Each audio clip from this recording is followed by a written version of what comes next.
perdieron la vida hasta ahora y esperemos que ya salgan adelante los heridos, 9 personas, la mayoría mujeres, varios heridos que han sido hospitalizados desde anoche, que están siendo atendidos. Va a apoyar en todo lo relacionado. Tematem dzisiejszym jest bezpieczna praca na scenie.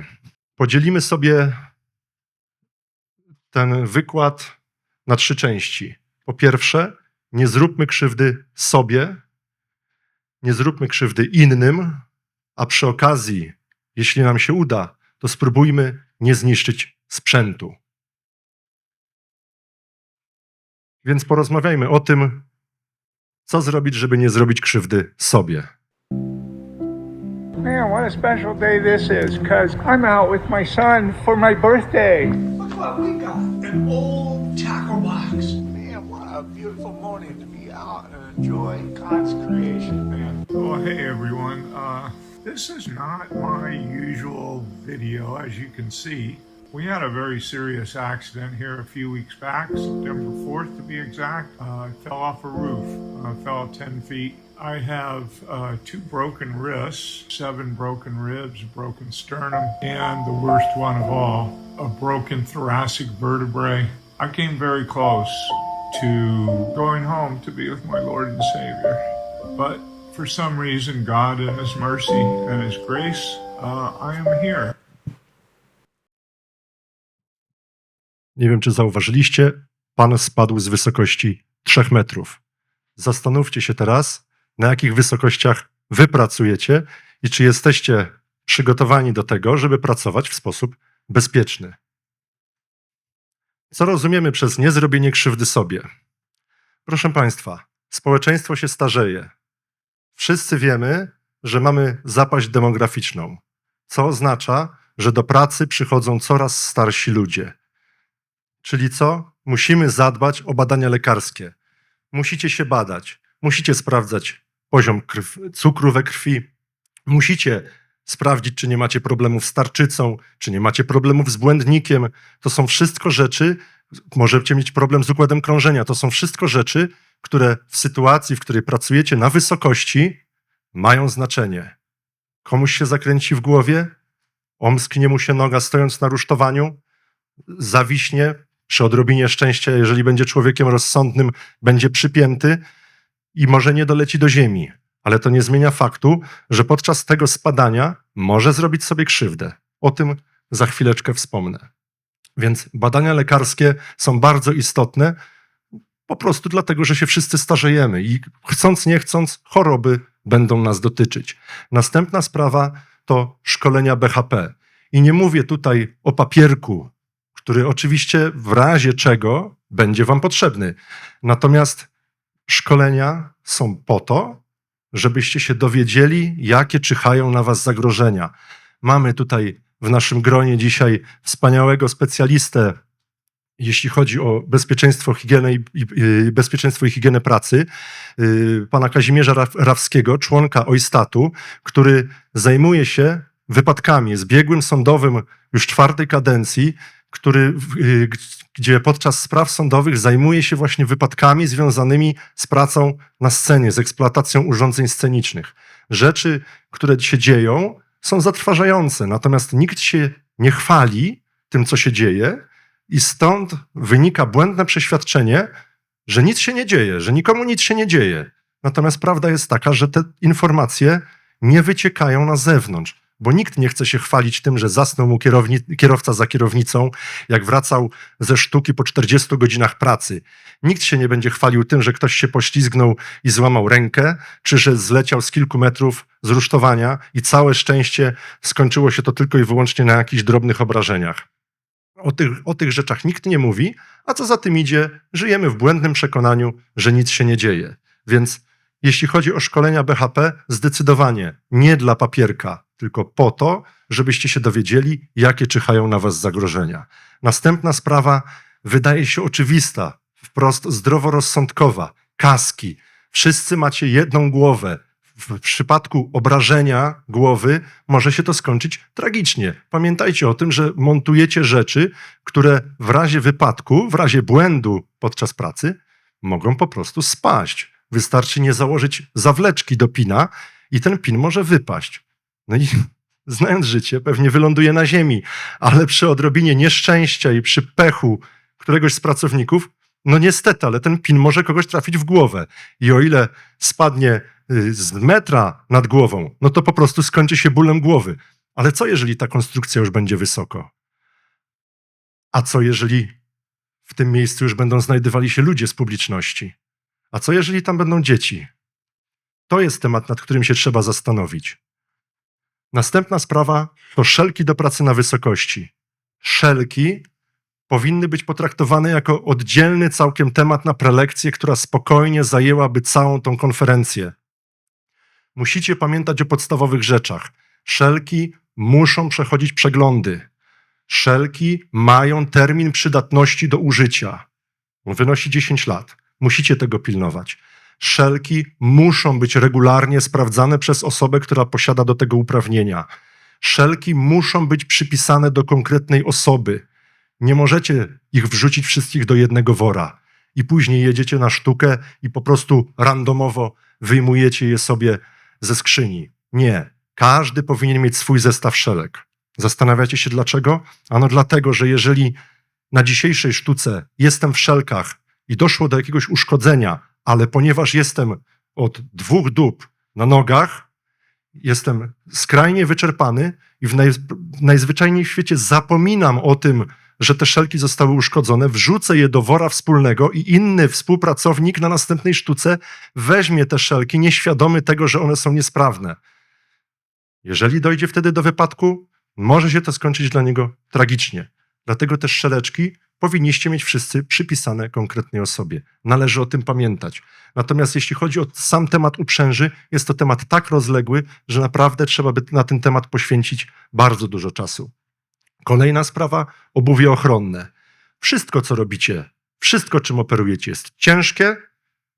Wszystkimi tymi rzeczami możecie sobie zrobić krzywdę. Możecie sobie najechać na stopę, możecie sobie przytrzasnąć tą nogę. Wszystko się może stać. Więc obuwie ochronne jak najbardziej również powinniście stosować. Następna kwestia to dobór odpowiednich narzędzi. Nie mówię tutaj o młotkach, nie mówię tutaj o raczach czy o jakichś kombinerkach. Tylko mówię o tym, że jeżeli macie wybudować na przykład kratownicę, taką jak jest tutaj, na cornerboxach, to może zamiast podnosić ją ręcznie, wykorzystajcie do tego kilka dżiniaków, żeby uniknąć sytuacji, w której osoba, która podnosi to własnymi rękami, a ponieważ nie jest przebadana, to nie wie, ale podczas tego podnoszenia zasłabnie. 2 następne osoby, które ją asekurują, przejmą na siebie cały ciężar. No i co wtedy? No będzie dla nich za ciężko i oni również mogą sobie zrobić krzywdę. Ja rozumiem, że można taką konstrukcję podnieść ręcznie. Ja rozumiem, że czasem się trzeba spieszyć, że wszyscy pracujecie w skrajnym wyczerpaniu i że wszyscy pracujecie w timeline'ie. Musicie pracować szybko, ale to nie zmienia faktu, że przez ten pośpiech możecie sobie zrobić krzywdę, a jak sobie zrobicie krzywdę, to później organizator nie będzie miał z tym nic wspólnego, bo to wy sobie zrobiliście krzywdę. To wy w nieprawidłowy sposób wykonaliście daną czynność i to was będzie coś bolało. A oni będą mieli, a organizator tylko będzie miał do was pretensje, że coś się nie odbyło zgodnie z planem. Więc musicie zadbać sami o siebie. Nikt inny tego nie zrobi. Kolejna sprawa, pozyskiwanie wiedzy. Takie spotkania jak dzisiaj, czy jakieś prywatne spotkania, warsztaty organizowane w firmach, oglądanie materiałów w internecie, czytanie książek. Tych książek jest mało, większość z nich jest po angielsku, natomiast w jakiś sposób tą wiedzę trzeba zdobywać. Jeżeli nie będziecie pozyskiwać wiedzy, to tą wiedzę będziecie, z takich materiałów, to będziecie ją pozyskiwać od bardziej doświadczonych kolegów. To jest błąd, ponieważ większość z waszych doświadczonych kolegów też popełnia błędy, ponieważ te informacje zostały im przekazane przez innych, bardziej doświadczonych kolegów. I wszyscy, jak tutaj siedzicie, powielacie błędy, które kiedyś 30-40 lat temu były popełnione i w ten sposób sobie funkcjonujecie. Źle montujecie stężenia na rusztowaniach, nie pilnujecie tabeli obciążeń kratownic, nie zastanawiacie się, w jaki sposób się pracuje na drabinie. Mało kto wie, w jaki sposób pracuje się na drabinie. Więc to są błędy, które popełniacie. I dopóki na tej konstrukcji wisi kilka świateł, to nie ma żadnego problemu. Ale w momencie, kiedy będziecie pracowali na maksimum obciążalności tej konstrukcji, to wtedy okaże się, że drobne błędy i drobne nawyki niewłaściwe, które były wypracowane przez na przykład 10 lat pracy, okażą się tragiczne w skutkach. Bo na przykład 10 czy 15 lat temu ktoś nam pokazał siatkę stężeń na rusztowaniu nieprawidłową. Ale powiedział nam, że tak się buduje, a my jako osoby niedoświadczone przyjęliśmy tą wiedzę jako pewnik. I budujemy te rusztowania i budujemy je błędnie. I nikt o tym nie wie, bo dziesięciolecia temu powstały błędy konstrukcyjne, które są dalej powielane. I nikt, no może nie nikt, ale większość osób tutaj zgromadzonych nie wie, jak powinno być wybudowane poprawnie rusztowanie. Więc musicie się edukować. Należy korzystać z kursów, z warsztatów, kontaktować się z firmami zajmującymi się produkcją tego typu urządzeń, tego typu części. Tak jak na przykład firma Layer z przyjemnością odpowiada na pytania. Sami nagrywają materiały szkoleniowe i pokazują, w jaki sposób powinny wyglądać siatka stężeń na rusztowaniu. I mimo wszystko, gdzie nie spojrzysz, tam rusztowanie jest wybudowane w sposób niepoprawny. Kolejna sprawa, asekuracja współpracowników. Jest to bardzo ważny temat. Wrócę tutaj na chwileczkę do szelek do pracy na wysokości. Wyobraźmy sobie sytuację, w której budujemy rusztowanie i pracownik, który jest na górze, z jakiegokolwiek powodu omsknęła mu się noga, zaczął spadać. Ponieważ był rozsądny, był przypięty, zawisł na amortyzatorze. Z tym, że podczas tego spadania jeszcze uderzył głową, bo przecież nie poleciał pionowo w dół, tylko uderzył głową o jakąś rurę, gdzieś zawadził ręką, ręka złamana, stracił przytomność z powodu uderzenia. I co wtedy? Czy jesteście przygotowani na to, żeby w odpowiednim czasie go zdjąć, zanim uszkodzenia związane z brakiem lub z zaburzonym dopływem krwi będą tragiczne w skutkach? Zastanowicie się, ile czasu macie na to, żeby takiego człowieka zdjąć. Różnie. W jednych opracowaniach mówi się o 8 minutach, w innych opracowaniach mówi się o 6 minutach, ale są też opracowania, które mówią o tym, że żeby uniknąć poważnych powikłań, mamy zaledwie 4 minuty na to, żeby zdjąć człowieka w momencie, w którym zawisnął w szelkach. Jest to spowodowane tym, że pasy udowe naciskają na tętnicę. Wzrasta nam ciśnienie krwi, mamy niedotlenienie organizmu i to są rzeczy, które w przeciągu kilku minut mogą spowodować, że te obrażenia mogą być tragiczne w skutkach. Więc zastanówcie się, czy jadąc na sztukę, ale najprostszą, żeby wybudować 2 8-metrowe wieże, żeby powiesić nagłośnienie, to czy ludzie, którzy tam jadą, oprócz tego jednego, najbardziej doświadczonego, który tam pracuje na górze i robi te najbardziej niebezpieczne rzeczy, to czy ci pozostali wiedzą, jak się zachować w razie czego? To są tematy, nad którymi musicie się zastanawiać. Następna sprawa to nie zróbmy krzywdy innym. Years, this stage went up in Ontario. But behind the nuts and bolts, a dangerous problem. All of this came crashing down specifically about this one part, a truss that was supposed to help bear the heavy roof load. It's garbage, Dale Martin said of the truss component. It never existed. This drawing was always wrong. Again and finally and fatally at Toronto's Downsview Park. Martin took responsibility for the tragedy. The system failed. My people, me, I'm responsible. The inquest heard evidence that people who put the stage together year after year worked around what Martin perceived as a design flaw. That's exactly the danger of the complacency, right? Is that people are relying on the fact that we've done this numerous times before without incident. This forensic engineer has been following the case for years. What I heard in there was ridiculous. To see that kind of deviation from what is expected in a design and what's actually built, I've never seen anything like that. After this collapse, the Downsview stage is no more. But it has a sister stage with the exact same design, sold to a company in Osaka, Japan, where court heard it's still standing today. Katie Nicholson, CBC News, Toronto. Fragment tego materiału był nieprzetłumaczony, więc wspomnę tylko, że to jest konstrukcja, która zawaliła się na pracownika technicznego zespołu Radiohead. Oczywiście poniósł śmierć na miejscu. Konstrukcja zawaliła się, ponieważ była obciążona wadą, była wykonana w inny sposób niż została zaprojektowana. Była eksploatowana przez wiele lat i nikomu nawet do głowy nie przyszło, że coś jest nie tak, bo przez tyle lat ją budowali i nic się nigdy nie stało, że wszyscy wychodzili z założenia, że następny raz też można ją budować. No ja nie wiem, ale jak wy, ale mnie to przypomina w 100% całą naszą branżę estradową w Polsce. Wszyscy myślą dokładnie to samo. Każdy organizator mówi, panie, po co ten zbiornik tu postawić? 20 lat nie było tego zbiornika, a teraz ma tu stać? Bez sensu, proszę go zabrać. To są rzeczy, które powodują, że w długiej perspektywie w końcu coś się stanie. A jak się coś stanie, to ustawodawca dobierze wam się do tyłków. Po prostu w tym momencie wszyscy się ślizgacie. Nie przestrzegacie ani pół przepisu. Natomiast to się zmieni w momencie, w którym taka duża konstrukcja, nie jakaś mała bzdura, tylko taka konstrukcja się zawali. I nie daj Boże zawali się na większą ilość osób. Wtedy ustawodawca sobie przypomni, że istnieje coś takiego jak branża estradowa i zacznie się zastanawiać, co tu zrobić, żeby było bezpieczniej. I z tego się nie wygrzebiecie, bo przepisy zostaną tak zaostrzone, jak kiedyś przepisy o sprzedaży alkoholu na imprezach masowych. Nikogo nie obchodziło to, że browar był sponsorem wszystkich imprez miejskich w Polsce. Po prostu kibice się bili na meczach, więc przyszedł ustawodawca i jak siekierą odrąbał możliwość organizowania wydarzeń przez browary. Nikogo nie zastanawiało to, że to tylko dotyczy meczy piłkarskich. Po prostu nie i koniec. To samo będzie w branży estradowej. Jeżeli nie będziemy się zastanawiali nad tym, co zrobić, żeby było bezpiecznie, a później nie zaczniemy wprowadzać tych zmian. Do poważnego wypadku doszło w kinie podczas spektaklu.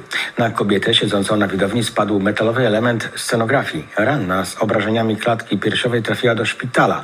Policja wszczęła śledztwo. Kino na razie nie wydało oficjalnego oświadczenia. Wiadomo jednak, że spektakl nie był przez nich organizowany, a przez zewnętrzną firmę jeżdżącą z przedstawieniami po całej Polsce. O szczegółach Paula Borowska. Bo mieliśmy tutaj kolejne też wydarzenia i już po prostu nie będą się odbywały. Kino miało zerwać umowę z firmą odpowiedzialną za spektakl, podczas którego doszło do poważnego wypadku.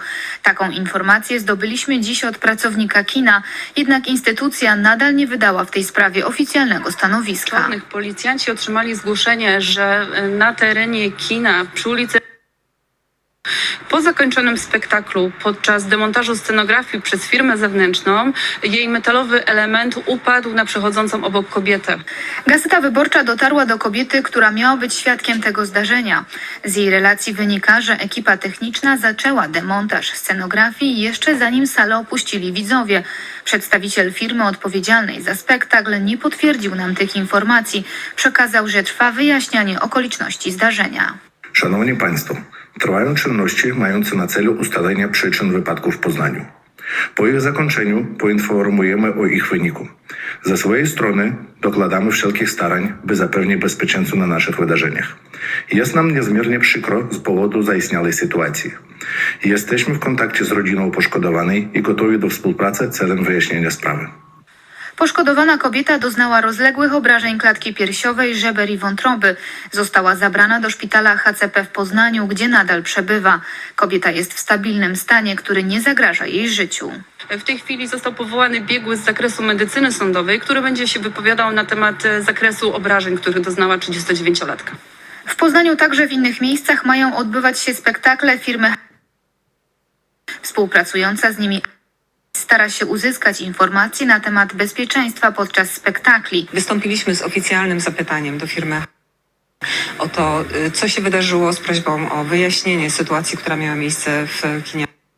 I poprosiliśmy też o zapewnienie nas, że taka sytuacja u nas nie nastąpi. Przedstawiciele wystosowali również prośbę do firmy obsługującej spektakl, by sporządziła opis wszystkich elementów technicznych, które znajdą się podczas przedstawienia.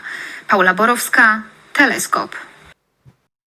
No mam nadzieję, że nigdy nie będę musiał amatorsko obrabiać filmiku, w którym będę usuwał nazwę którejś z waszych firm. Szczerze, mam taką nadzieję, bo za każdym razem, kiedy coś się stanie, komuś dzieje się krzywda. I żebyśmy nie mieli wątpliwości, wypadki dzieją się nie tylko za granicą, dzieją się też w Polsce. Staram się jak mogę nie poruszać tematów z Polski, żeby nikogo nie urazić, żeby nie robić problemów, niepotrzebnych awantur. Ten materiał akurat był nadawany przez Telewizję Polską, więc troszeczkę tam pousuwałem nazw i możecie się zapoznać z informacjami, które są z pierwszej ręki. Po prostu wypadki się dzieją. Następna sprawa to nie niszczymy sprzętu. Rzeczy dzieją się na małych wydarzeniach, na dużych wydarzeniach. Musicie sobie tylko i wyłącznie sprawę zdawać z tego, że waszym zadaniem jako osób świadczących usługi profesjonalne jest uświadamianie organizatora o tym, że zagrożenia czyhają i że zabezpieczenia, które będziecie stosowali, żeby uniknąć tych zabezpieczeń, są konieczne. I nie ma dyskusji, jeżeli zaczyna wiać zbyt mocny wiatr, to nikt nie może z wami dyskutować. Przychodzicie, każecie ludziom zejść ze sceny i oni mają obowiązek zejść z tej sceny. Nie mogą z wami dyskutować. Nie możecie zostawiać organizatorowi szansy na to, że on was będzie straszył, że wam nie zapłaci, bo przerywacie imprezę. Musicie sobie o to sami zadbać, bo jak już się przewróci, to organizator powie, no tak, ale państwo świadczą takie usługi, oni się znają, oni wybudowali ten obiekt tymczasowy, powinni się znać na rzeczy, powinni nas uprzedzić o tym, że dochodzi do takiego zdarzenia i na nic będzie wasze tłumaczenie, już wypowiecie, ale my mówiliśmy, ale urzędnik powie, a ja nie słyszałem. No i kto teraz udowodni komu rację? A faktem jest, że konstrukcja się przewróciła. Ekrany również lubią się przewracać. To tak naprawdę jest jeden wielki żagiel. To stosunkowo lekki, jak na pole powierzchni. Przewracają się małe konstrukcje, przewracają się duże konstrukcje. Chodzi tylko o to, że ludzie się tym nie chwalą, nie opowiadają o tym. Gdyby tutaj mieli odwagę wyjść i powiedzieć, mnie przewrócił się dach, albo my złamaliśmy kratownicę, stało się to dlatego, że zrobiliśmy to w ten sposób, a nie w inny, to osoby zgromadzone, które by tego słuchały, mogłyby z tego wyciągnąć wnioski. Mogłyby się zastanowić na przykład nad tym, czy moi pracownicy nie są przemęczeni, a ponieważ nabrali złych nawyków, to na przykład znajdują się pod wpływem substancji odurzających, bo już nie są w stanie dalej prowadzić samochodu. Kto z was zastanowił się, czy kierowca jest jeszcze w stanie jechać? Czy ten techniczny przez przypadek czegoś nie wciągnął, bo już był tak bardzo śpiący?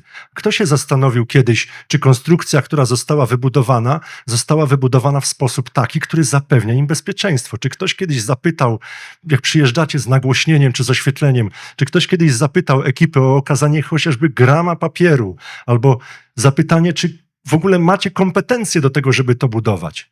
Ja od 10 lat konserwuję wciągniki. Nikt nigdy nie zapytał mnie o okazanie legitymacji wydanej przez Urząd Dozoru Technicznego, która poświadcza to, że ja to mogę robić.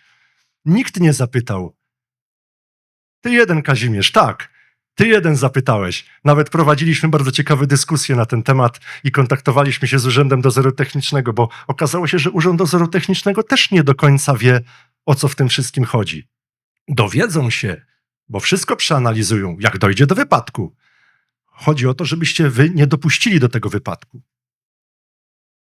I żebyście później nie stali tak, jak ten tutaj kolega, ze spuszczonymi rękami i żebyście nie musieli się zastanawiać, czy będziecie mieli jak spłacić leasing na sprzęt, który właśnie się zniszczył. Pomyślicie sobie, przecież jestem ubezpieczony. To ubezpieczalnia załatwi sprawę.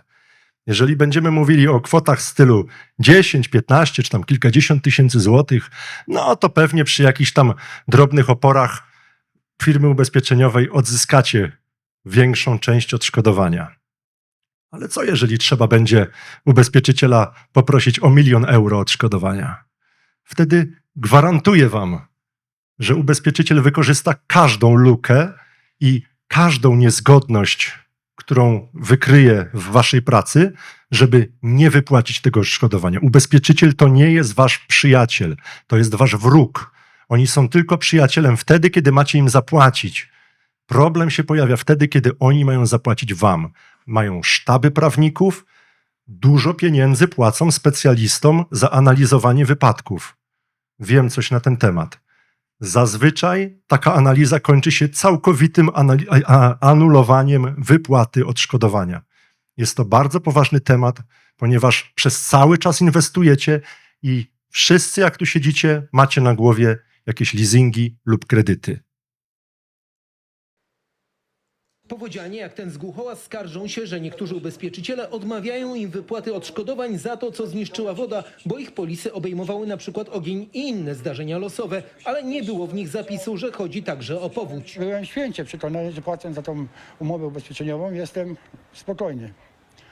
No jednak widać, że nie. Sprawę nagłośnił głuchołaski adwokat, który sam zresztą został poszkodowany przez powódź. Jeżeli zawiera się taką polisę, która mówi ogólnie inne zdarzenia losowe, no to powinno tam wybrzmieć wprost, czego nie obejmuje. Ubezpieczyciele odsyłają jednak do załączanych do każdej polisy ogólnych warunków ubezpieczenia, które określają, co podlega odszkodowaniu. Tam mamy wszelką informację i przed zawarciem umowy ubezpieczenia te dokumenty trzeba przejrzeć. Właścicielka tych zniszczonych budynków w Stroniu Śląskim szacuje straty na 1,5 miliona złotych. Dziś na miejscu byli rzeczoznawcy ubezpieczyciela. Już drugą godzinę chodzą i lamentują. Tak naprawdę zachowują się ubezpieczyciele. W ogóle nie obchodzi ich wasz los. Ich tylko i wyłącznie obchodzi to, co zrobić, żeby nie wypłacić wam odszkodowania. Pamiętajcie, jeśli jest więcej niż jeden sposób wykonania pracy i jeden z nich skutkuje katastrofą, to ktoś zrobi to w ten sposób. To jest oczywiste. Dziękuję Państwu za uwagę. Serdecznie zapraszam do kontaktu. Jeżeli macie jakiekolwiek pytania, jestem do dyspozycji. Zapraszam Was również na grupę Bezpieczeństwo Scen i Rusztowań na Facebooku. Poruszamy tam, czasem oczywiście, nie zawsze, ale poruszamy tam tematy trudne, poruszamy tam tematy związane z papierami, z uprawnieniami, z różnymi tego typu rzeczami. Dziękuję bardzo za uwagę. Jeżeli macie jakiekolwiek pytania, bo już muszę kończyć, 43 sekundy po czasie, jestem do dyspozycji, będę się tutaj kręcił dzisiaj do wieczora. Spokojnie możemy sobie porozmawiać, nigdzie się nie spieszymy. Dziękuję bardzo.